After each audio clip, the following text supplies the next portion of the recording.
Notre héros a vécu sa vie de mercenaire pour finalement être tué sur le champ de bataille. Il a souhaité une chance d'avoir une nouvelle vie où il aurait le bon potentiel.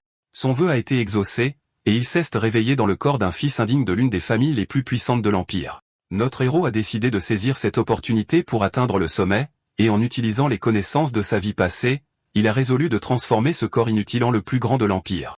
L'histoire commence sur un champ de bataille jonché de cadavres, où notre héros fait remarquer qu'un mercenaire qui survit toujours sans mourir est considéré comme un mercenaire de troisième ordre. Il explique que la raison pour laquelle les mercenaires sont si bien payés est que leur travail consiste à risquer leur vie en première ligne. Il ajoute que leur véritable valeur réside dans leur volonté de mourir pour leur maître. Il avoue qu'en tant que mercenaire, il est forcé chaque jour d'écouter les paroles et les provocations de son employeur et de les endurer en silence. Il fait un commentaire sarcastique sur lui-même, disant qu'il ne peut rien faire d'autre qu'accepter la réalité. Et il résume tout ce qui précède en une seule phrase, c'est simplement la vie d'un mercenaire. Notre héros, Jake, apparaît s'adressant à quelqu'un en face de lui, disant que tous les nobles se ressemblent à ses yeux. Il explique que lorsqu'un noble a besoin de quelqu'un pour se battre à ses côtés, il fait de grandes promesses, parle gentiment, et promet des récompenses et des titres. Mais dès que les circonstances changent, les nobles changent immédiatement de ton et deviennent créatifs avec des excuses et des mensonges. Puis il dit que ce qu'il vient d'entendre du commandant dépasse tout ce qu'il a entendu auparavant et lui demande s'il l'a vraiment mal compris. Le commandant aux cheveux rouges répond, confirmant qu'il n'a pas mal entendu. Le commandant dit clairement qu'il a demandé à Jake et à ses hommes de mourir. Ni plus, ni moins. À cela, Jake esquisse un sourire sarcastique et lui demande s'il a oublié qui il est. Le commandant répond qu'il le connaît bien. C'est Jake, le chef des mercenaires du Croc. Jake rit et dit qu'il ne savait pas que le commandant avait le sens de l'humour, car il fait cette demande tout en sachant exactement à qui il s'adresse. Il poursuit en disant, à moins que le commandant ne plaisante. Il ne donnerait pas l'ordre à un simple mercenaire insignifiant de se battre et de mourir avec l'honneur d'un noble chevalier. Le commandant recule un peu et admet qu'il a été imprudent dans ses paroles, puis s'excuse s'il a donné une mauvaise impression. Jake répond, surpris par l'expression « mauvaise impression ». Le commandant précise qu'il ne voulait pas l'insulter, mais qu'il souhaite seulement lui confier une dernière mission. Il explique que leurs défaites répétées contre les rebelles ont quasiment scellé leur sort et que Jake le sait lui-même. Puis il ajoute que les épées des rebelles ont maintenant atteint le seuil de la famille Crawford, les protecteurs de cette terre depuis des générations. Le commandant admet que la prise de conscience qu'il n'y a nulle part où fuir l'a fait divaguer inutilement. Jake répond que si c'est tout, il comprend bien la situation étant donné les circonstances actuelles. Il se dit qu'il est temps de se retirer. Si l'homme qu'on dit posséder le plus grand talent de l'Empire est acculé comme ça, cela indique que la bataille est perdue. Pourtant, il admet que c'est un noble décent comparé aux autres. Il s'interroge sur la nature de cette dernière mission au milieu de ce chaos, pensant que le commandant pourrait vouloir qu'il repère une voie de fuite, considérant cela comme le dernier travail avant de recevoir sa paix finale. Puis le commandant explique clairement la mission, lui disant que les rebelles lanceront une attaque totale demain et demandant à Jake de se tenir à ses côtés pour les retenir juste un petit moment. Le commandant définit le but de cette opération, qui est de tenir jusqu'à ce que son maître s'échappe en toute sécurité ou au moins de se battre jusqu'à ce qu'il tombe lui-même mort au combat. Puis il sort une gemme rouge et dit qu'il réglera tous les comptes avec, demandant à Jake de la prendre quand il se retirera avec ses hommes. Mais Jake frappe sa main, faisant tomber la gemme au sol, sachant qu'une gemme de cette taille suffit à couvrir les dépenses de son escouade pendant 3 ans. Le commandant explose de colère et lui demande ce qu'il fait, ce à quoi Jake répond que la vraie question est ce que le commandant pense de lui. Il lui dit que ses ordres signifient en réalité les transformer en boucliers humains. Même s'ils se joignent au combat et tiennent un court instant, ceux qui resteront tomberont, et personne ne pourra s'enfuir. Il continue en disant que même si un miracle se produisait et qu'il parvenait à tenir un instant, les rebelles ne les laisseraient pas partir vivants, puis lui demande sarcastiquement s'il croit vraiment que les ennemis les laisseraient partir après ça. Le commandant explique calmement à Jake que ces hommes ne sont pas des chevaliers, mais des mercenaires, et que l'ennemi le sait bien et les traite sur cette base. Jake répond avec un sourire que c'est vrai. Pour le monde, ils ne sont qu'une escouade de mercenaires ordinaires, mais le commandant connaît la vérité mieux que quiconque. Jake précise que pour les rebelles, l'escouade du Croc n'est pas seulement composée de mercenaires, mais d'un ennemi juré qu'ils souhaitent mettre en pièces. On passe à une scène précédente dans la forêt. Un champ de bataille silencieux rempli de cadavres apparaît avant que certains des morts ne commencent à bouger, qui sont en fait les hommes de Jake déguisés. L'un d'eux se lève soudainement et poignarde un chevalier dans le dos d'un coup traître, révélant que les mercenaires faisaient semblant d'être morts pour traquer les commandants ennemis. Les cris des chevaliers s'élèvent alors qu'ils réalisent trop tard que ce qui se passe est une embuscade organisée, donc l'un d'eux ordonne à ses soldats de se préparer au combat après avoir été trompés par cette sale ruse. L'un des commandants à cheval crie avec colère, accusant les mercenaires de n'avoir aucun honneur parce qu'ils ont fait semblant d'être des soldats morts juste pour trahir leurs adversaires. Ce commandant n'a même pas l'occasion de finir sa phrase. Il tombe sous un coup surprise alors qu'il parle encore d'honneur. La scène se termine avec son corps gisant au sol au milieu d'autres cadavres, dans une image qui résume la cruauté des tactiques du croc sur le champ de bataille. Le récit revient au présent où Jake se souvient qu'il a tranché la gorge d'innombrables commandants au fil des ans, et c'est la seule raison pour laquelle son escouade est restée en vie jusqu'à présent. Il s'approche du noble commandant et lui dit que les rebelles actuellement à l'extérieur des murs ont le sang qui bout de vengeance pour tous les commandants que les crocs ont tués. Puis il le regarde d'un air sceptique, demandant s'il avait également calculé ce point dans son plan et s'il a vraiment l'intention d'utiliser l'escouade de mercenaires comme appât pour attirer l'attention des rebelles. Le commandant répond froidement qu'il n'a rien demandé d'autre que Jake exécute sa mission comme promis et que c'est tout ce qu'il espère de lui. Il ajoute avec une menace claire que si Jake refuse de coopérer, il n'aura d'autre choix que de lui couper la tête personnellement et de prendre lui-même le commandement de l'escouade du croc. Jake recule rapidement en fixant le commandant avec colère, admettant qu'il pensait qu'il était un peu différent du reste des nobles. Puis il déclare avec amertume que la vérité décevante est que ce commandant est finalement le plus vil et le plus immonde de tous. Le commandant le surprend en disant qu'il est désolé, confirmant que ses excuses sont sincères, bien qu'il maintienne sa position. Jake lui dit qu'il n'y a pas besoin d'être désolé. Après tout le massacre de commandants qu'il a commis, couper la tête d'un autre noble et la présenter à l'armée campée à l'extérieur ne lui laissera jamais un goût amer dans la bouche. Le commandant saisit l'idée et lui demande d'un ton moqueur s'il a l'intention d'offrir sa tête aux rebelles et de les supplier d'épargner vos vies. Jake admet que si cela ne tenait qu'à lui, il le ferait sans hésiter, mais il sait que le commandant a déjà pris des précautions, donc les mercenaires ne peuvent pas s'échapper aussi facilement. Jake contemple la situation en tant que chef de toute une escouade, se rappelant l'idée qu'il est de son devoir de faire tout ce qui est en son pouvoir jusqu'au dernier moment et que les rebelles ne croiront pas un commandant venant à eux les mains vides pour leur demander d'avoir pitié de ces hommes. Quand le commandant entend le mot « deux », il réalise soudain que Jake pensait offrir 2 têtes au lieu d'une et lui demande avec stupéfaction s'il a l'intention de sacrifier également sa propre tête juste pour ces hommes. Jake admet que c'est lui qui a entraîné tous ces hommes derrière lui, poussé par son ambition personnelle. Après leur avoir promis qu'il les élèverait du bas de la société en tant que mercenaires vers la gloire et la réputation. Il ajoute qu'ils lui ont fait confiance et l'ont suivi jusqu'ici, donc il considère naturel d'assumer seul la responsabilité, quel qu'en soit le coût. Il fait face au commandant avec des yeux déterminés et conclut ses paroles par une seule phrase qui résume sa position, « Parce que je suis leur chef ». Le commandant a un rire bref et tendu, puis admet que c'est en effet le vrai sens du leadership. Il baisse la tête avec regret et dit que c'est vraiment dommage. Si les circonstances avaient été différentes, il aurait souhaité que Jake soit son maître, celui qu'il aurait juré de servir. Après ces lourdes paroles, Jake lance une attaque, prêt à se battre jusqu'au bout face à un homme qu'il respecte et méprise à la fois. Leurs regards se croisent un dernier instant avant que le commandant ne murmure intérieurement en faisant face à l'attaque de Jake. « Ne me pardonne pas, Jake. » Le coup décisif est porté dans la cour du château, le sang gicle, tandis que Jake réalise au fond de lui qu'il avait vu ce destin venir depuis le début. Le héros réalise que la différence de puissance entre lui et son adversaire était bien plus massive qu'il ne l'imaginait, acceptant cette vérité avec amertume en maudissant le talent qui a décidé de la bataille. Il tombe au sol, trempé de son sang, mais ressent un étrange soulagement et se murmure que cette fin n'est pas si mal. Il se sent intérieurement rassuré car il avait ordonné à ses hommes de se retirer s'ils ne revenaient pas à leur fixer, il sent donc qu'il peut maintenant mourir en paix, d'autant plus qu'il a toujours été préparé à une telle fin. Cependant, il laisse derrière lui une question qui le hante. S'il avait reçu les mêmes opportunités que son adversaire, à quoi aurait ressemblé sa vie, et jusqu'où aurait-il pu aller? Alors que sa conscience sombre dans les ténèbres, il se demande sincèrement quel plafond il aurait pu atteindre s'il n'était pas né tout en bas, avant que tout ne s'éteigne complètement. Dans l'obscurité, des voix lointaines commencent à s'infiltrer dans son oreille, un appel répété le suppliant de se réveiller, alors sa conscience s'agite à nouveau. Il ouvre les yeux sur le visage d'un jeune homme debout au-dessus de lui dans une pièce lumineuse, criant de peur. « Maître, s'il vous plaît, réveillez-vous ». Le héros le fixe d'un air confus, comme s'il ne le connaissait pas. Le jeune homme à côté de lui lève la main bien haut et l'abat soudainement sur son visage, criant pour qu'il se réveille. Il touche sa joue avec stupéfaction et proteste intérieurement. Vient-il vraiment de se faire gifler? Il cherche du regard qui a osé le traiter ainsi, trouvant le jeune homme lui-même en train de pleurer et d'essuyer ses larmes tout en lui demandant de reprendre conscience et de se calmer. Quand le jeune homme s'adresse à lui par le titre de « Jeune maître Lucian », il se fige sur place. Le nom lui est étranger, mais il réalise que cet appel s'adresse à lui. Il se redresse dans son lit, abasourdi, sentant qu'il y a une erreur majeure. Tout ce qui l'entoure, du lit moelleux à la chambre luxueuse, ne ressemble en rien à son monde rude précédent.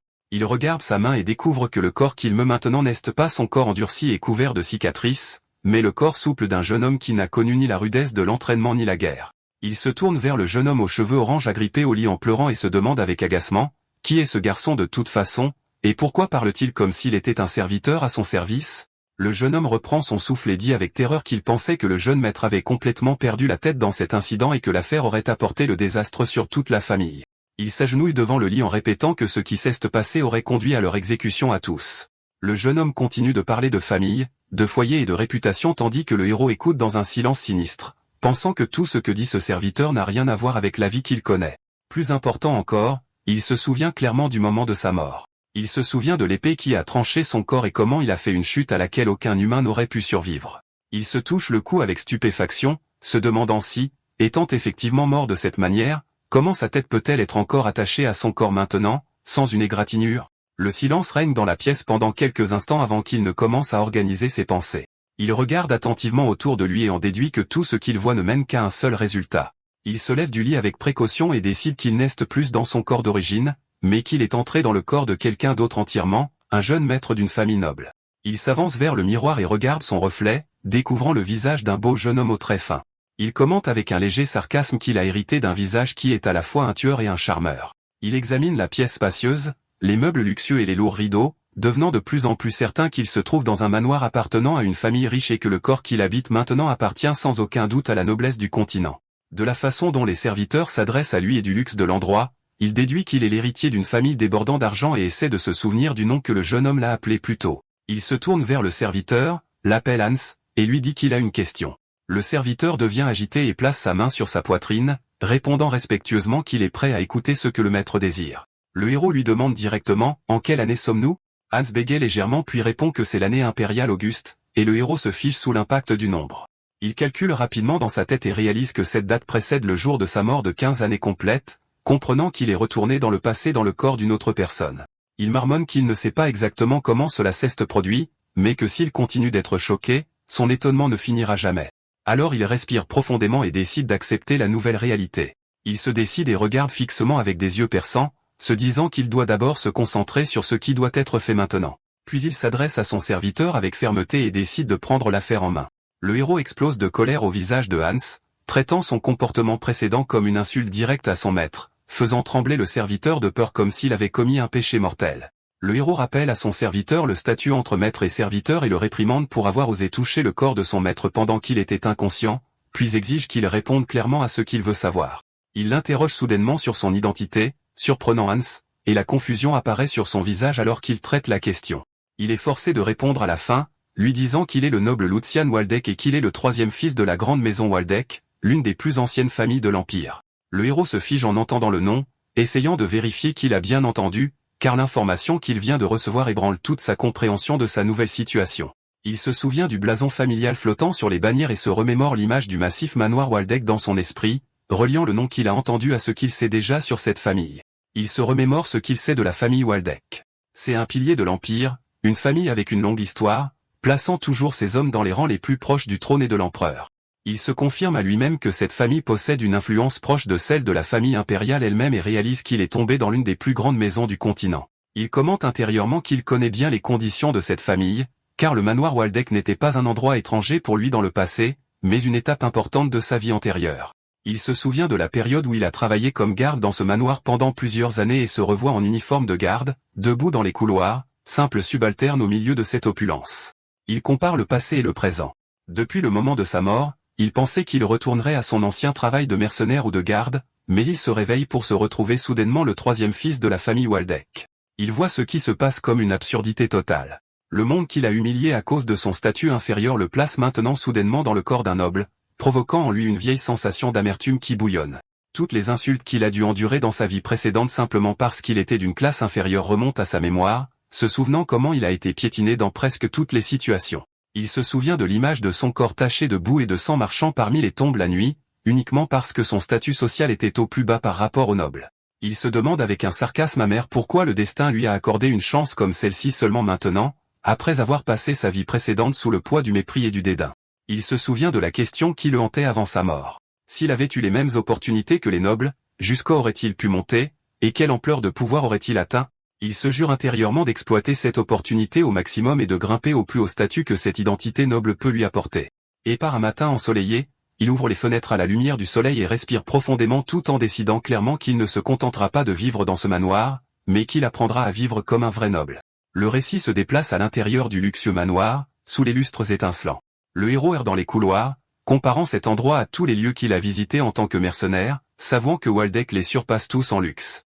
Il réalise qu'il doit s'habituer rapidement à ce niveau de luxe, non pas pour s'en laisser captiver, mais parce que c'est devenu la scène de la nouvelle vie dans laquelle il bâtira son avenir. Il remarque dès qu'il sort de sa chambre que les serviteurs et les employés le regardent d'un air étrange, ni normal ni à l'aise, sentant qu'il y a quelque chose qui cloche dans leur vision du troisième fils de la maison. Il s'enquiert auprès de Hans à ce sujet, et le serviteur répond que c'est naturel. Le jeune maître s'est enfermé loin de tout le monde pendant longtemps, ne voyant personne d'autre que son serviteur personnel. Il apprend par les paroles de Hans que le précédent Lucian est resté dans un isolement total pendant près d'1 an et 2 mois, prisonnier dans sa chambre comme si tout le manoir avait oublié son existence. Il s'interroge sur la raison de ce comportement. Le propriétaire de ce corps possédait tout ce dont un humain peut rêver, mais a choisi de se recroqueviller dans un coin sombre au lieu d'utiliser ce qu'il avait. Il pense que même si la façon de penser des nobles est étrange, la vie dans ce manoir ne permettait à aucun individu de se comporter à sa guise sans limite ni surveillance. Il se souvient que cet endroit est gouverné par un seul homme avec sa présence et son poids, le grand-duc Sigmund Waldeck, le géant militaire qui a protégé l'Empire pendant de nombreuses années. Il sait qu'une figure aussi puissante ne resterait pas les bras croisés à laisser son fils pourrir dans sa chambre sans raison, devenant de plus en plus convaincu que derrière l'isolement de Lucian se cache une histoire secrète. Il se présente 2 possibilités. Soit le troisième fils était un si gros problème que la famille l'a effectivement abandonné, soit des circonstances spéciales ont poussé le grand-duc à ignorer son état pour une raison inconnue. Il décide qu'il doit rencontrer lui-même le maître de cette maison pour comprendre la vérité, mais avant qu'il ne puisse faire un pas, le majordome en chef apparaît devant lui, l'accueillant chaleureusement après une année entière d'absence, confirmant qu'il est extrêmement heureux de le revoir. Le majordome en chef s'enquiert de l'état physique de Lucian et lui demande s'il a des difficultés à se déplacer, tandis que Hans s'incline anxieusement, et le héros se souvient que la famille Waldeck possède une personne aussi importante, responsable de tout dans le manoir. Cet homme est identifié comme le majordome en chef Eden, qui est entré au manoir dans son enfance en tant qu'otage d'une famille hostile, mais qui, grâce à sa compétence, est devenu le principal responsable de toutes les affaires de la maison. Eden est décrit comme le bras droit du grand-duc Sigmund, l'homme qui jouissait de sa pleine confiance. Le héros se sent nerveux car il doit traiter avec cette personne en particulier. Il décide de se fier au fait que le majordome n'a pas vu Lucian depuis 1 an et commence à agir comme le seul noble qu'il connaît, c'est à accent grave dire le capitaine de la garde de sa vie antérieure. Il remercie donc poliment le majordome en chef pour son inquiétude. Il l'assure que sa santé s'est beaucoup améliorée par rapport à ce qu'elle était. Il annonce qu'il est sorti aujourd'hui pour inspecter les conditions familiales et les affaires qu'il a négligées pendant son long isolement, considérant que rencontrer directement le majordome en chef à ce moment est une chance pour lui. Il lui demande calmement si des changements se sont produits au sein de la famille pendant sa disparition, et le majordome en chef répond après une courte hésitation que tout se déroule comme d'habitude, et que la famille est toujours la même, sans événements exceptionnels notables. Le héros commente avec un léger rire que la présence d'Eden à la tête de l'administration du manoir suffit à éviter les erreurs, observant intérieurement la façon dont le majordome le regarde, notant qu'il ne semble avoir aucun soupçon concernant son comportement différent. Il se sent rassuré de ne pas avoir été démasqué, se convainquant qu'il s'est inquiété inutilement, puis décide de retourner dans sa chambre, prétextant être fatigué après sa première sortie d'isolement depuis longtemps. Avant qu'il ne bouge, Eden l'arrête respectueusement et lui demande de ne pas retourner immédiatement dans sa chambre, alors le héros sent que quelque chose d'important se prépare pour lui. Le majordome en chef précise que quelqu'un dans le manoir souhaite le voir à ce moment précis, faisant réaliser au héros que cette rencontre ne peut être évitée. La scène se déplace dans le bureau principal du manoir où le grand-duc Sigmund est assis derrière son bureau massif, et Lucian se tient devant lui, sentant le poids de cette première confrontation avec le véritable maître de la maison. Sigmund ouvre la conversation en s'adressant formellement à son troisième fils, lui demandant de répondre à une question spécifique, tandis que Lucian se tient à sa place, anticipant ce qui va suivre. Le duc pose sa question choquante directement, se demandant pourquoi son fils est encore en vie, comme si l'ordre naturel des choses voulait qu'il soit inévitablement mort. Le héros est choqué par ces mots et tente d'en comprendre le sens. Sigmund continue sa réprimande, expliquant qu'il avait l'intention de fermer les yeux sur de nombreuses actions de son fils après la mort de sa mère, même s'il a utilisé son chagrin comme excuse pour abandonner ses devoirs.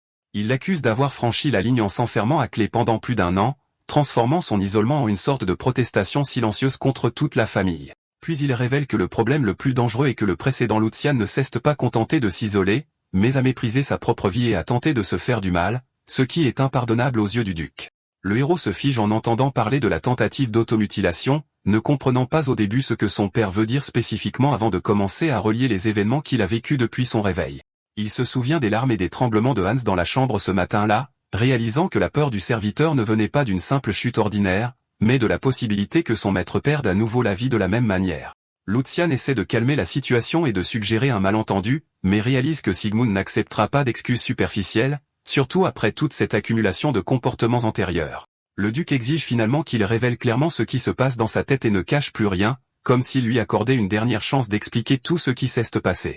Sigmund souligne que tout ce qui s'est passé semblait être un plan délibéré depuis le début, parlant du corps faible de son fils utilisé dans un acte téméraire qui ne peut être justifié.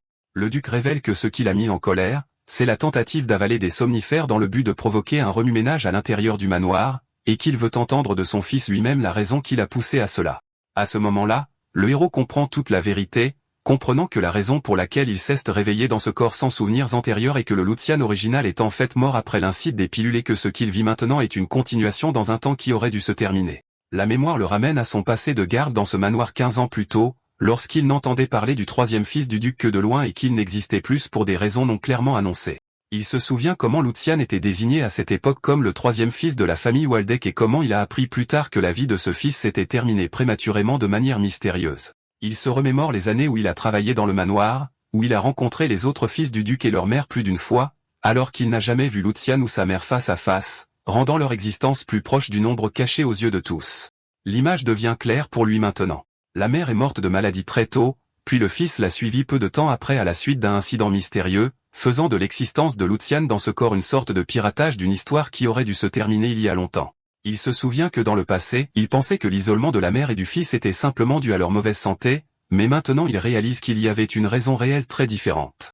Il s'avère que la mort de la mère, la position fragile de Lucian au sein de la famille, et tout le stress et la pression qui l'accompagnaient étaient un fardeau psychologique trop lourd à porter pour un enfant de son âge. Finalement, l'ancien Lucian a choisi de prendre des somnifères à une dose juste légèrement inférieure à la dose létale, comme une sorte de cri silencieux pour attirer l'attention et la reconnaissance du grand-duc. Pendant son isolement, qui a duré plus d'1 an, son corps s'était gravement affaibli, et il n'avait pas calculé l'effet du médicament sur cet état détérioré, il n'a donc pas pu résister à son plein impact. Le résultat fut une mort soudaine dans son lit, mettant fin à l'existence du troisième fils de la famille Waldeck cette nuit-là sans que personne ne réalise la véritable étendue de son désespoir.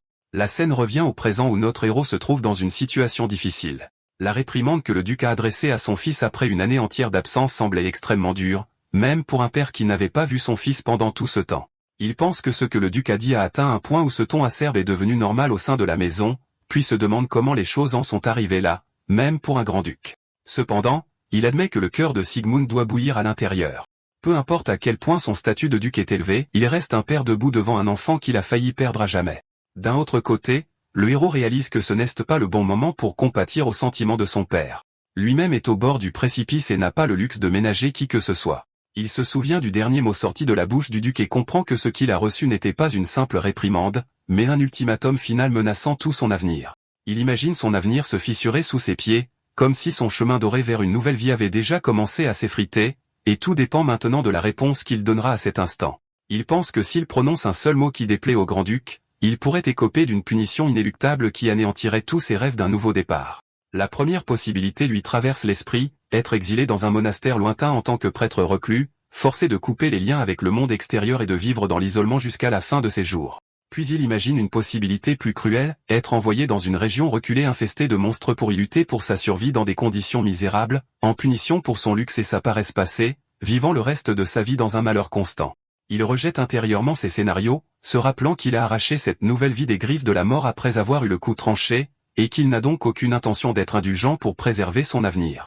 Il rassemble sa détermination et décide de ne pas laisser les querelles familiales ou les conflits secondaires détruire cette occasion en or qu'il a finalement obtenue.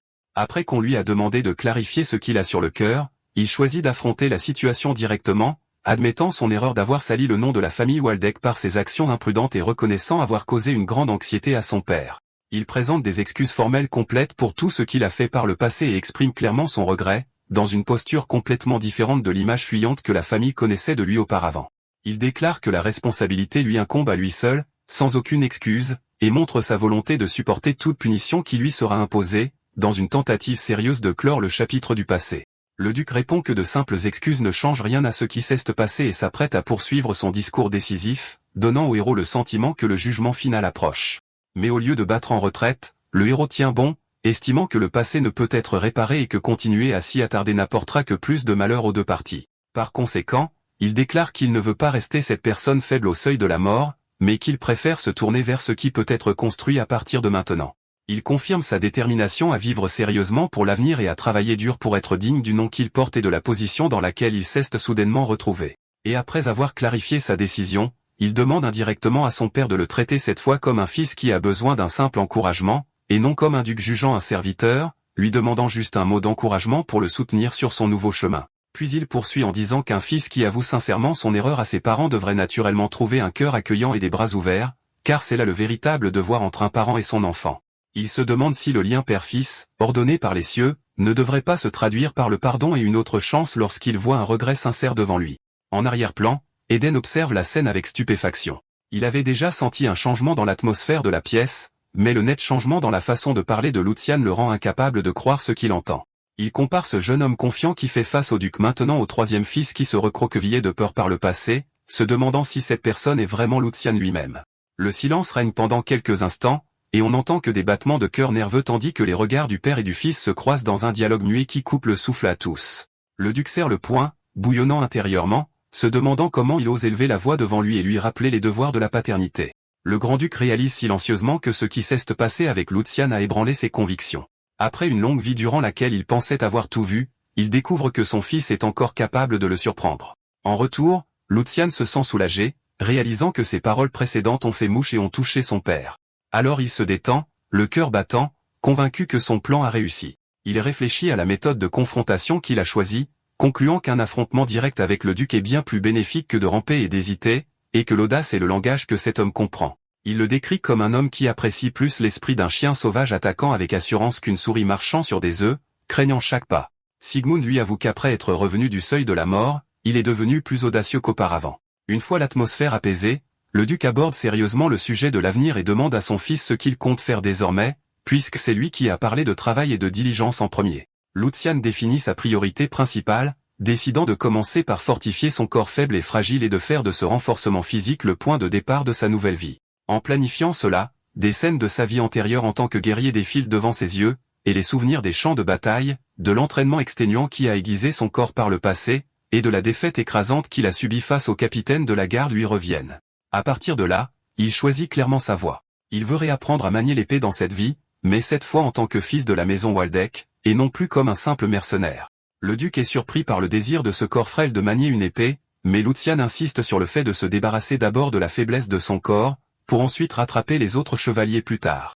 Le fils expose simplement son plan, se concentrant sur le fait de manger, dormir et prendre soin de lui régulièrement jusqu'à ce qu'il aille mieux. Le duc contemple ses paroles, puis s'avoue que ce garçon a une manière spéciale de parler et de persuader. Sigmund décide de ne pas juger maintenant, mais d'observer ce que le fils fera en réalité, puis ordonne au majordome en chef de lui redonner une certaine chose pour l'aider dans sa prochaine étape. Eden comprend immédiatement le signal, réalisant que ce qu'il va présenter au troisième fils maintenant sera plus utile que n'importe quelle autre démonstration de force, alors il se prépare à exécuter précisément les ordres de son maître. Le majordome en chef s'incline en signe d'accord, jurant que cette affaire sera préparée aussi rapidement que possible pour que Lucian puisse l'utiliser immédiatement. Pendant ce temps, Lucian se demande de quoi il parle, ne connaissant pas encore la nature du cadeau que le duc a décidé de lui accorder. Le plan change pour l'extérieur du palais où la cour est en pleine effervescence, des ouvriers transportant de lourdes caisses et se déplaçant entre les carrosses. Quand les caisses sont ouvertes, des piles d'or et d'argent brillent devant les yeux de Lucian et Hans, les laissant stupéfaits par l'ampleur de la richesse qui est apparue d'un seul coup, au point que la situation lui semble exagérée jusqu'à l'absurde. Il contemple la scène, se demandant si c'est cela, être un grand noble, réalisant que ce qu'il reçoit n'est rien d'autre qu'une allocation mensuelle considérée comme colossale selon ses anciennes normes. Il s'assoit ensuite devant la pile de pièces sur la table, confirmant que tout ce montant est alloué pour un seul mois, et son esprit commence à calculer les possibilités et ce qu'il peut faire avec toutes ses ressources. Son expression change pour laisser place à une excitation évidente. Avec cette somme d'argent, il estime que l'expérience en vaut la peine et décide de l'utiliser pleinement dans son plus grand projet, reconstruire ce corps faible à partir de zéro. Il élabore un plan dans son imagination pour créer ce qu'il appelle l'élixir, un mélange spécial visant à renforcer le corps, faisant appel à son expérience passée avec les herbes et les matériaux rares pour réaliser que l'idée est faisable avec ce financement. Dans une autre scène, à l'intérieur de la serre remplie de fleurs, le grand-duc se promène accompagné d'Eden dans le lieu qui était cher au cœur de la défunte duchesse. Le majordome en chef se souvient que son maître a évité de visiter cet endroit pendant longtemps après le décès de sa femme et comprend que son retour aujourd'hui est sans aucun doute lié au changement évident dans le comportement de Lucian. Eden contemple la relation entre le père et le fils. Même si le duc a pris ses distances avec le troisième fils pendant un certain temps, le changement actuel dans la personnalité du jeune homme a ravivé des sentiments que tout le monde croyait gelés. Il se souvient de l'image du duc dans le passé avec sa femme au même endroit et comment son amour pour elle était si profond qu'il n'a pu affronter sa tombe plus tard, voyant que ses vieilles blessures affectent encore sa façon de traiter son fils. Ses pensées sont interrompues par la voix du duc qui commence à parler, disant que son fils a toujours été pathétique, prétextant être occupé comme s'il fuyait quelque chose. Et il se mettait à geindre comme un chien sauvage si j'élevais un peu la voix sur lui, donc ses actions étaient complètement différentes de celles de sa mère. Et la seule ressemblance entre eux était l'apparence. Mais pour la première fois aujourd'hui, j'ai senti que j'avais tort. Il conclut la conversation en confirmant que le regard de son fils aujourd'hui était stable et honnête lorsqu'il a exprimé son opinion devant lui, et Eden convient que le jeune homme semblait décidé et confiant. Eden poursuit en disant que le jeune maître Lucian a un cœur tendre et un esprit profond, c'est pourquoi il a pu paraître hésitant un instant par rapport aux autres jeunes maîtres, ajoutant qu'en fin de compte, il a hérité du sang de son maître. Le duc esquisse un léger sourire, commentant que cela reste à voir. Il ajoute que les tâches qui seront confiées à cet enfant désormais sont des problèmes qui ne peuvent être résolus en quelques mots, mais Eden intervient pour signaler qu'il y a un problème. Eden informe son maître qu'il a rétabli les fonds de soutien qui avaient été suspendus pour le jeune maître Lucian, mais il a été confirmé qu'une partie de ces fonds a fuité à l'extérieur. Et après enquête, il semble que le deuxième jeune maître, Jordi Waldeck, soit impliqué dans l'affaire. De plus, Jordi a renvoyé la servante en chef qui assistait le troisième jeune maître et a placé une de ses proches à sa place, révélant une intention claire de le garder sous surveillance. Le duc commente avec dégoût que Jordi est un enfant capable, mais que son problème réside dans son étroitesse d'esprit. Il ajoute qu'il comprend les sentiments profonds de Jordi contre son troisième frère en raison de questions concernant la famille de sa mère, mais il ne s'attendait pas à ce qu'il soit aussi persistant. Eden suggère de prendre des mesures distinctes, mais le duc refuse, demandant à son majordome en chef de ne pas s'ingérer dans cette affaire, même si Eden estime que cela pourrait être trop dur pour quelqu'un qui commence à peine à faire ses premiers pas. Le duc décrit ce qui se passe comme une ruse mesquine qui n'aurait pas réussi si Lucian avait bien géré son entourage, considérant cela comme le prix que le troisième paie pour ne pas avoir repris ses esprits durant l'année écoulée. Il voit la situation actuelle comme parfaitement adaptée pour observer comment cet enfant va gérer l'affaire cette fois-ci. S'il ne peut pas gérer cela, il n'y aura aucune raison de fonder des espoirs sur lui. Car au final, même si le sang de la famille Waldeck devient la clé, c'est toujours à la personne d'ouvrir la porte de ses propres mains. Quelques jours plus tard, les serviteurs du manoir se demandent pourquoi le jeune maître est de nouveau enfermé dans sa chambre. Hans se sent anxieux et tendu, car c'est le troisième jour depuis l'arrivée des fonds de soutien. Le jeune maître lui a dit que le soutien avait repris parce que sa discussion avec le grand-duc s'était bien passée. Mais vu la relation entre les deux, Hans réalise que cela n'a pas été facile du tout et que son maître a dû rassembler un courage immense. Et maintenant, il a l'intention d'aller de l'avant, même s'il doit tourner le dos à son chagrin. Hans est ému par ce changement. Dans sa chambre, Lucian regarde la pile d'or et pense avec enthousiasme que ce montant vaut la peine d'essayer. Avec cet argent, il peut complètement réparer ce corps faible et créer cet élixir dans sa chambre, qui sent les herbes et les vapeurs. Il note que Hans doit être plein de curiosité, mais voit sa bonne garde de la porte comme une preuve de sa loyauté. Il a rassemblé des outils de brassage qu'un fils de duc ne toucherait jamais de sa vie et une herbe coûteuse car elle ne pousse qu'au clair de lune, et son usage commun n'a pas encore été prouvé, c'est l'herbe de lune sur laquelle il a dépensé toute son allocation. Il se souvient avoir ordonné à Hans d'acheter cette herbe, admettant qu'il pourrait avoir l'air faux en ce moment. Mais il sait que dans un an à peine, son prix sera multiplié par 10, voire par plus de 20. Son prix va augmenter de façon démentielle. Il se souvient de l'audace de la guilde des alchimistes. À ce stade, le succès de l'élixir ne devait pas être clair, mais ils ont rassemblé toutes les herbes de lune de l'Empire. C'était le pari d'une vie sur le sort de la guilde, et grâce à cette audace, ils ont réussi à développer le nectar des dieux, l'élixir sans précédent qui a secoué l'Empire. Et à cause de l'arrogance de mentionner le mot Dieu pour un simple médicament, ils ont risqué d'être accusés d'hérésie. Mais une fois son efficacité connue, tout le monde s'est empressé de le louer comme si de rien n'était. Lucian sourit d'un air malin, tenant la fiole rougeoyante de l'élixir. Le nectar des dieux a brisé un axiome qui n'avait pas été réfuté depuis plus de 1000 ans, à savoir que le monde d'un artiste martial est déterminé au moment de sa naissance, et que cette limite est une loi absolue que personne ne peut contester. Car la nature innée est le destin, et la constitution physique ne change jamais. Et ce qui a réduit en miettes cette logique dominante, c'est le nectar. Une fois le nectar bu, même ceux qui n'avaient aucun talent se transformaient en épéistes utiles. Bien sûr, Lucian réalise que ce qu'il a fabriqué est bien moins efficace que l'original et n'est rien de plus qu'une copie produite en masse. Mais pour reconstruire un corps aussi délabré, il n'y a rien de mieux pour l'instant. Puis il marmonne pour lui-même en s'adressant au corps de l'originel Lucian, disant qu'il devrait s'estimer heureux.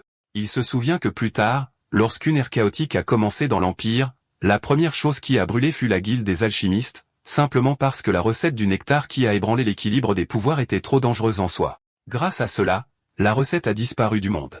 Cependant, il a réussi à rassembler quelques indices et à fabriquer quelque chose de similaire d'une manière ou d'une autre. Il admet que la plupart de ceux qui ont essayé comme lui sont morts des effets secondaires. Puis il décide d'arrêter de parler et avale l'élixir d'une seule traite. Ce qui est important à partir de maintenant, c'est le mana, le résultat de la conversion par les humains de la force de la nature en leur propre pouvoir. Selon la façon dont cette énergie circule, se propage dans le corps et est récupérée, la qualité et la performance de la puissance que l'on peut en tirer diffèrent radicalement. Actuellement, il emprunte le pouvoir du nectar pour élargir de force les canaux bloqués à l'intérieur du corps. Mais même si le canal est ouvert, il se demande pourquoi il n'y a pas de résistance corporelle ou de douleur, ce qui devrait se produire lors de l'acceptation du mana. Au contraire, le mana se propage sans obstacle comme s'il trouvait sa juste place, ce qui est étrange. Même le corps d'un nouveau-né a généralement des impuretés qui entravent la circulation. Puis une possibilité étonnante lui traverse l'esprit, ce jeune homme, Lucian, est du genre qu'on appelle un génie. Les jours passent, et Lucian sort de sa chambre, demandant à Hans, qui attendait anxieusement, s'il cesse de passer quelque chose pendant son attente. Hans se précipite vers lui en criant « Jeune maître », se demandant s'il a la moindre idée du temps qu'il a passé à l'intérieur. Puis il fond en larmes, disant qu'il ne répondait pas même quand on l'appelait et parce qu'il lui avait ordonné sévèrement de ne pas entrer quoi qu'il arrive. Il était terrifié qu'il soit arrivé quelque chose de grave et était extrêmement inquiet. Lucian le regarde avec un sourire calme. Son apparence a notablement changé. Hans remarque le changement. Bien qu'il soit sûr que c'est son jeune maître, un sentiment tenace lui dit que ce n'est pas lui. Lucian sourit intérieurement, réalisant que Hans, qui observait Lucian de plus près que quiconque, a dû sentir que quelque chose avait changé. Lucian reconnaît que le corps physique a besoin de temps et d'une nutrition adéquate, donc il n'y a pas de changements majeurs immédiats. Mais ce qui compte, c'est l'intérieur, qui change à une vitesse incroyable. La constitution innée de Lucian a rendu cela possible. Il en est maintenant absolument certain. Le potentiel de ce jeune homme le place au même rang que les légendes qui ont changé le monde. Il se dit que s'il joue bien ses cartes, il peut facilement dépasser sa puissance maximale de l'époque où il était mercenaire en un an. Puis il se tourne vers Hans, disant qu'il lui doit cette opportunité, ce qui déconcerte le serviteur. Lucian explique que les récompenses et les punitions doivent toujours être claires, en posant sa main sur l'épaule de Hans. Puis il le regarde sérieusement avec des yeux brillants, lui disant qu'il ne le dira qu'une seule fois. Rassemble tout ce que tu as, y compris tes sous-vêtements si nécessaire, et investis tout dans l'herbe de lune, lui garantissant une ascension en douceur vers le sommet. Puis il s'exclame avec enthousiasme qu'ils monteront au ciel ensemble. Il sourit en disant qu'il est jaloux de Hans. Car à son époque, il n'y avait pas de noble comme lui offrant de telles opportunités. Une semaine plus tard, Lucian et Hans marchent dans une forêt tranquille. Lucian se sent revigoré, se demandant si la vie a le droit d'être aussi facile. Des festins sont servis régulièrement. Sa chambre est nettoyée sans qu'il ait à lever le petit doigt, et même son lit est préparé pour lui. C'est un monde complètement différent de sa vie antérieure où la faim faisait partie de son quotidien. Grâce à ce confort, il a non seulement pu se concentrer pleinement sur sa guérison, mais il a aussi réussi à s'occuper de la seule chose qui lui pesait. À ce moment-là, l'existence de Jek, qui était un garde de la famille Waldeck, était inconnue. Il a confirmé auprès du capitaine de la garde qu'aucune personne correspondant à cette description n'avait postulé, et le quart de garde qu'il effectuait était occupé par un parfait inconnu. Lucian pense que c'est pour le mieux. Il est inutile de rencontrer son ancien moi. Ce ne serait qu'une distraction, et il n'a pas la confiance nécessaire pour affronter son passé, car il mourrait certainement de honte. Hans appelle son maître avec anxiété, se demandant s'il a vraiment l'intention d'entrer là-dedans. Il lui rappelle qu'il avait dit auparavant qu'il ne mettrait pas les pieds sur le terrain d'entraînement parce qu'il le déteste tellement, ce qui surprend Lucian qui ne se souvient pas d'avoir dit cela. Hans explique que depuis que le deuxième jeune maître l'a traité durement pendant l'entraînement, il a juré de ne jamais y retourner.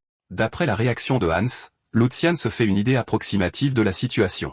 L'escrime est une compétence requise pour les fils du grand-duc, ce devait donc être l'occasion parfaite pour le deuxième jeune maître, sous couvert d'entraînement à l'escrime, d'inculquer la peur de la violence au jeune Lucian, et c'était le moyen parfait de s'assurer qu'il ne retournerait jamais au hall d'entraînement. Lucian rassure Hans, disant qu'il comprend pourquoi il a agi de cette façon, mais qu'il n'y a pas lieu de s'inquiéter car tout cela appartient au passé. Tout ce qu'il a à faire, c'est de lui faire confiance et de le suivre. À l'entrée du hall d'entraînement, un garde entend une voix et demande à son collègue si ce qu'il voit est bien réel. Il demande si le troisième jeune maître est venu ici de son plein gré, et son collègue le confirme, ajoutant qu'il se promène actuellement dans le hall d'entraînement avec son serviteur personnel. Un homme moustachu, l'instructeur d'escrime, se demande à quoi pense ce salaud en venant ici, car il est impossible qu'il ait oublié ce qui s'est passé ce jour-là. Puis il esquisse un sourire malin, pensant que c'est peut-être pour le mieux.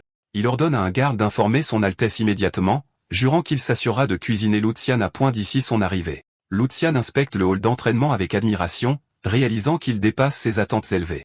Il n'y a pas seulement un large approvisionnement en armes de rechange à utiliser sans se soucier de les casser, mais aussi un vaste espace qui ne restreint même pas les mouvements les plus violents. Il est incroyable qu'un seul individu possède une telle installation. Il soupire de regret, pensant que s'il s'était entraîné dans un endroit comme celui-ci, peut-être que plus de ces hommes auraient survécu. Soudain, l'instructeur d'escrime s'approche de lui en disant qu'il n'avait finalement pas imaginé des choses et qu'il ne croyait pas ses yeux quand il a vu le troisième jeune maître ici. Il lui rappelle clairement comment il s'est enfui et a tourné les talons sans regarder en arrière après sa leçon avec le seigneur Jordi il y a un an, tel un petit agneau poursuivi par un loup. Puis il demanda sarcastiquement s'il était encore si terrifié par cet endroit au point d'entraîner un serviteur dans ce hall sacré des guerriers, faisant se recroqueviller Hans de peur. Puis l'instructeur se présente comme étant Hendrik et lui rappelle qu'il y a un an, il a personnellement supervisé son entraînement sur la posture d'escrime aux côtés du deuxième jeune maître, se demandant s'il s'en souvient. Il ajoute avec un sourire arrogant que c'était des moments vraiment amusants, se souvenant comment l'originel Lucian tremblait de peur. Lucian regarde l'instructeur avec un sourire froid, pensant en lui-même, « Regarde-moi ce petit salaud. Ça va être amusant. » Un aperçu est présenté du concept du chevalier comme l'incarnation de l'honneur et de la loyauté. Ils sont généralement de sang noble, et il est de coutume qu'ils maîtrisent à la fois les arts martiaux et l'étiquette dès leur plus jeune âge. Et ce n'est que lorsqu'ils prouvent leur valeur sur le champ de bataille ou par des missions et que leurs exploits sont dûment reconnus, qu'ils reçoivent enfin le titre de chevalier de leur maître et réalisent l'accomplissement de leur existence. Mais Lucian voit que cela signifie finalement qu'ils ne sont pas différents de chiens de chasse portant des colliers coûteux. Pour cette raison, ils sont obligés de faire preuve de courtoisie envers le maître qui leur fournit richesse et honneur, ainsi qu'envers sa lignée.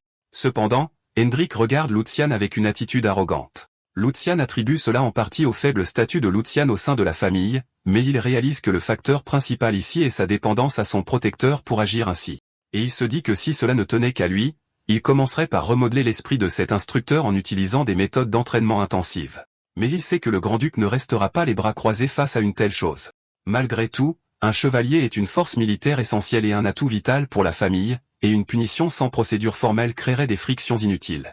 Lucian décide que le moment n'est pas encore venu. Lucian s'adresse à l'instructeur en disant qu'il semble idiot d'éviter le hall d'entraînement juste à cause de ce qui s'est passé et qu'il a l'intention de le fréquenter souvent désormais, ne serait-ce que pour apprendre les formes d'épée. Il ajoute que, comme l'a dit l'instructeur, une année s'est écoulée. Ne devrait-il pas s'efforcer sérieusement de rattraper son retard? L'instructeur demande sarcastiquement s'il veut parler des formes d'épée. L'instructeur rit bruyamment, commentant son talent pour la plaisanterie et se demandant comment il peut souhaiter apprendre les formes d'épée maintenant alors qu'il est déjà trop tard.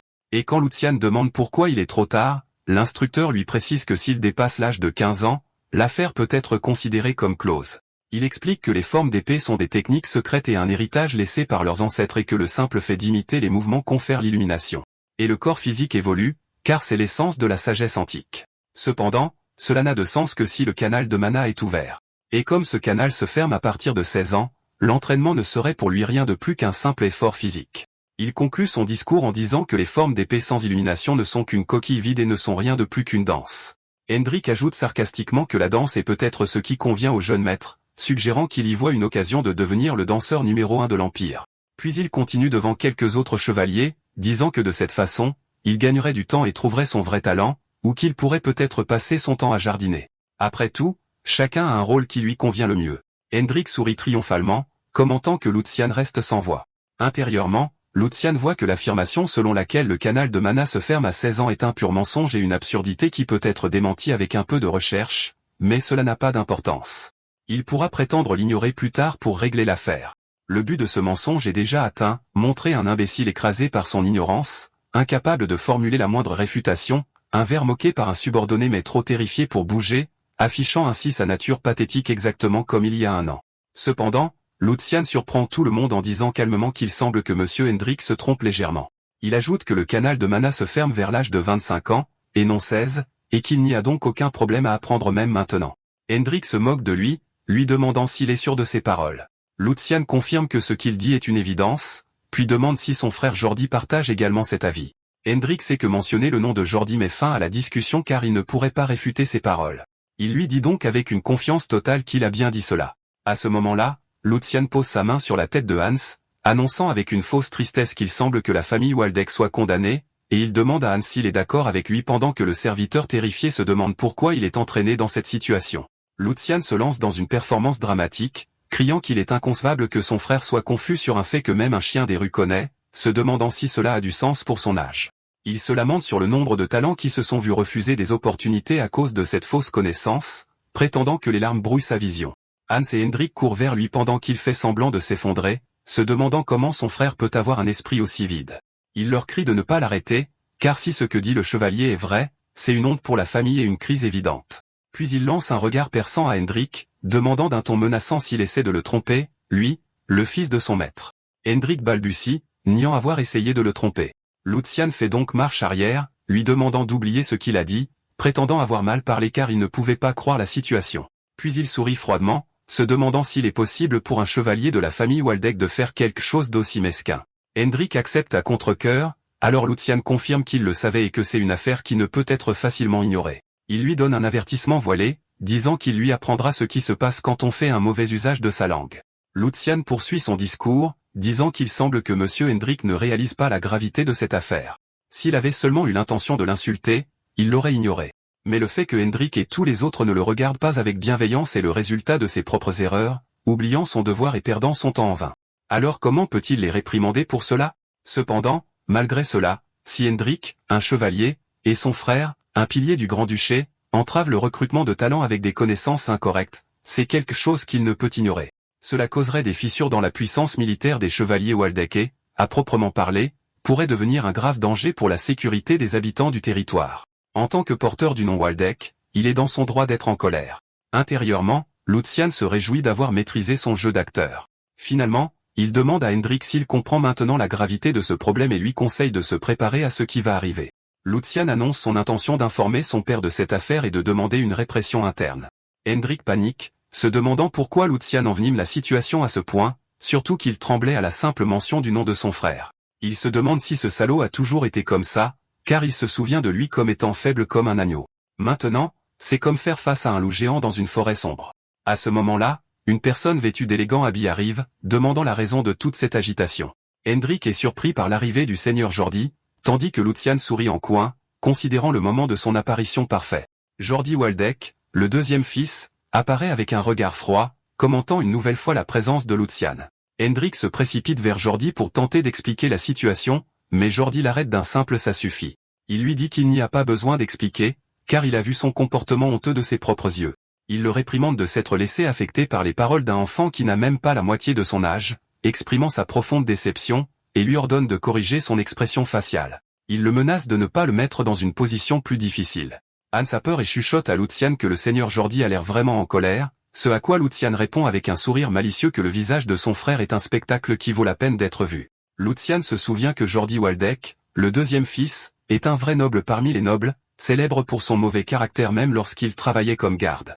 Comme son influence était plus faible que celle des fils aînés, il a fait venir de nombreux étrangers pour soutenir sa position, mais la plupart d'entre eux ont mal fini. Car une fois qu'il les considérait comme inutiles, il les accusait de crimes et les abandonnait. Lucian sourit largement et salue son frère en lui demandant comment il va, ce à quoi Jordi répond sèchement, « Espèce d'idiot ». Lucian demande le sens de ces paroles soudaines. Jordi précise qu'il a observé tout ce qui s'est passé entre lui et M. Hendrik et qu'il a osé agir d'une manière qui ternit la dignité de la famille Waldeck. Lucian lui demande de clarifier davantage ses propos, s'interrogeant sur la dignité ternie dont il parle. Jordi dit sarcastiquement que cela fait longtemps que M. Hendrik n'a pas étudié la théorie, et il semble qu'il y ait eu un malentendu. Il ajoute que l'utilisation de son nom pour provoquer une confusion inutile était une erreur évidente dont il ne peut être déchargé de toute responsabilité. Cependant, il déclare qu'il n'a pas l'intention de le réprimander pour cet incident car, contrairement à Lucian, il connaît bien le poids de sa loyauté et la quantité de sang qu'il a versé pour la famille Waldeck. Puis Jordi demande à Lucian, une personne incapable de supporter l'entraînement de base à l'épée, s'il pense avoir le droit de le blâmer. Il lui ordonne d'abord d'apprendre à respecter les chevaliers car c'est grâce à eux que la famille Waldeck peut exister. Puis il se tourne vers les autres chevaliers, s'excusant au nom de son frère pour l'agitation d'aujourd'hui et leur a demandé de faire preuve d'indulgence car c'était l'erreur d'un enfant immature. Il conclut avec un sourire malveillant, jurant qu'il prendra un soin particulier de son stupide jeune frère. Lucian sourit intérieurement, impressionné par la vivacité d'esprit de son frère, car c'est lui qui a réellement insulté Hendrik, mais Jordi a habilement retourné la situation pour en faire une insulte contre les chevaliers, sauvant ainsi sa propre face. Lucian s'avoue à lui-même en disant « D'accord, je te l'accorde », puis il se tourne vers son frère en disant que c'est ce qu'il attendait de lui. Il continue sa performance dramatique, admettant que bien qu'il y ait eu un malentendu entre lui et M. Hendrik, Jordi aurait dû le réprimander à juste titre pour avoir osé l'insulter. Mais au lieu de cela, il lui a donné de précieux enseignements. Hans chuchote avec terreur, demandant à son maître de se taire, pendant que Lucian continue de provoquer son frère, décrivant sa tête comme un simple crâne vide. Jordi se crispe mais garde son calme, tandis que Lucian continue en commentant qu'il a honte de lui-même d'avoir prononcé des paroles si embarrassantes. Il crie avec un enthousiasme fin que ce frère apprend une fois de plus de la noblesse de son frère aujourd'hui et ordonne à Hans de consigner immédiatement les enseignements de son frère, non pas sur du papier, mais sur la plus belle soie. Pendant ce temps, notre héros se dit qu'il utilisera Jordi pour effacer son image de faiblesse et se forger une présence distincte dans l'esprit de tous, et pour prouver que le troisième jeune maître du passé n'existe plus. Après avoir terminé son discours, Lucian demande la permission de partir. Il ajoute que prolonger cette situation ne profitera à aucun d'eux. Jordi se met en colère, se demandant s'il pense pouvoir partir comme ça, mais Lucian lui fait face. Il lui rappelle que leur père l'observe ces derniers temps. Il ajoute qu'il n'a rien à perdre contrairement à son frère, puis il prend son silence pour un accord. Il lui dit adieu tout en attrapant Hans et en s'enfuyant rapidement pendant que Hans crie de panique. Hendrik demande à Jordi s'il est vraiment acceptable de le laisser partir comme ça. Jordi reste silencieux, une aura sombre l'entourant. Alors qu'il s'éloigne, Hans demande avec anxiété s'ils scènes sortiront, rappelant bien à Lucian la personnalité du seigneur Jordi. Il se met à pleurer, certain que Jordi ne laissera pas passer ça et que ce chevalier effrayant à moustache le fera disparaître sans laisser de traces. Lucian le calme mais s'avoue que Hans a raison et que seuls ceux qui l'ont vécu connaissent ce sentiment. Le mauvais pressentiment que l'on a quand un patron incompétent crée un désordre puis feint l'ignorance. Lucian sourit et rassure Hans que cela n'arrivera pas, qu'un simple chevalier n'oserait pas commettre un tel acte et que lui-même ne le permettra pas. Puis il s'excuse auprès de Hans, admettant qu'il a beaucoup souffert à cause de lui. Car lorsque le maître agit comme un imbécile, ce sont les subordonnés qui souffrent le plus. Et comme Hans est son serviteur personnel, ça a dû être pire pour lui. Puis il lui promet une chose, à partir de maintenant, il ne laissera pas ces hommes être ignorés ou trembler de peur à cause de ses actions insensées. Il lui serre la main en disant, alors, faisons de notre mieux ensemble, Hans.